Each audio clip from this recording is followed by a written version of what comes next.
বহু বিতর্কিত চণ্ডীগড়ের মেয়র নির্বাচন ফের হতে চলেছে আগামী 24শে জানুয়ারি।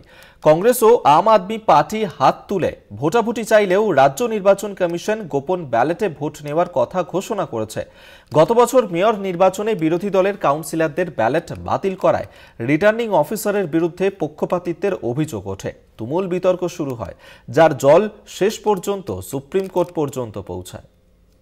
গত বছর চণ্ডীগড় পুরসভার ভোটে আসন সংখ্যার বিচারে কংগ্রেস ও আপের থেকে পিছিয়ে পড়েছিল বিজেপি। বিজয়ী কাউন্সিলররা ভোট দিয়ে আপের প্রার্থীকে মেয়র হিসেবে জয়ী করলেও গণনার সময় বিজেপি প্রার্থীকেই বিজয়ী ঘোষণা করেন রিটার্নিং অফিসার। দেখা যায় বিরোধী 8 কাউন্সিলরের ব্যালট বাতিল হয়, বিজেপির মেয়র পদপ্রার্থী জয়ী হয়েছেন। গণনা কেন্দ্রে সিসিটিভি ক্যামেরায় ব্যালট নষ্ট করার ঘটনা ধরা পড়ে। রিটার্নিং অফিসার অনিল মাসি স্বয়ং ব্যালট কারচুপিতে যুক্ত ছিলেন বলে অভিযোগ ওঠে। তোলপাড় শুরু হয়। বিজেপির প্রার্থীকে মেয়র ঘোষণার পর বিরোধীরা আদালতের দ্বারস্থ হলে সুপ্রিম কোর্ট ওই নির্বাচন পুনরায় করার নির্দেশ দেয়।